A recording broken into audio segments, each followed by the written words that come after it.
Hi John, this is Bridget, and today I would like to share with you what I learned about snake scales. Most importantly, what I found that I thought would be most useful for artists. First, I would like to go over some general info, then move into venomous versus non-venomous snakes, and then end with color.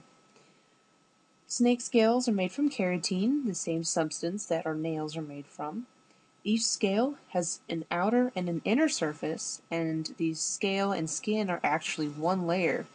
This allows the snake to expand when it is consuming something larger than itself, and it also allows for defense when it expands, and showing the brighter skin underneath can often startle a predator.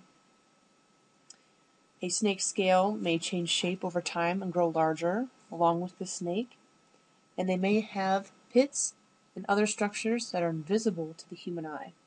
A special scale called a brill, which is also called a spectacle or fused eyelid, covers the entire eye and is shed with the rest of the skin when the snake molts. The dull milky color that you see on a snake's shed skin is from the oldest layer of scales liquidating when the snake begins to molt. That's where it gets its milky color from. A snake differentiates from a fish in scales in that the scale and skin are one layer, and on a fish they are separate scales. The interesting thing about marine snakes is that since they have nowhere to rub up against to shed their scales, they will actually contort into intricate knots to shed their skins. I would like to move into venomous versus non-venomous snakes. Venomous snakes are called pit vipers. And as you can see, they have elliptical pupils, more like a cat's, and small pits under their nostrils on each side that help the snake sense prey.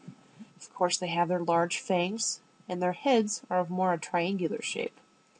They have shiny cap-like scales on the very tip of the nose, and special scales called plates that run between the eyes, while a non-venomous snake has a rounded pupil, of course no fangs, and the plates between their eyes actually run from the tip of the eye to the back of the head, which differentiate them.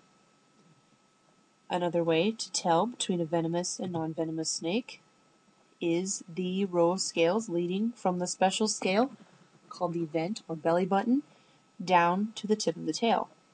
On a poisonous snake, these scales will be a singular row running from vent to tip, and on a non-venomous snake, it will be two rows of scales running from the vent to the tip. As far as color is concerned, snake scales do have pigment, but they are not hued for blue or green. There is actually a crystalline substance in the snake scale that reflects the light and allows us to see blue. To get green, the snake will have bright yellow skin underneath, and this, mixed with the crystalline substance in the scales, will give us green. Snakes can sometimes change their color of their scales depending on the season, or some species can actually change the color of their scales overnight. And males are indistinguishable from females as far as color is concerned, so there's no way to tell from color. As you can see, snake scales come in very many different shapes and sizes. There are smooth scales, there are granular scales, there are keeled, which have the ridge along the back. Some are rounder, some are more arrow-like, and this will differentiate with the snake and the region from where it's from.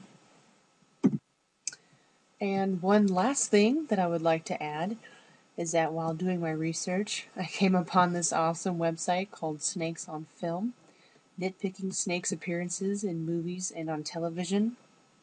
And this guy has gone through many movies and TV shows and has pointed out what was wrong with the way that they depicted certain snakes, whether it be the wrong eye shape, color, the wrong snake, what they were showing.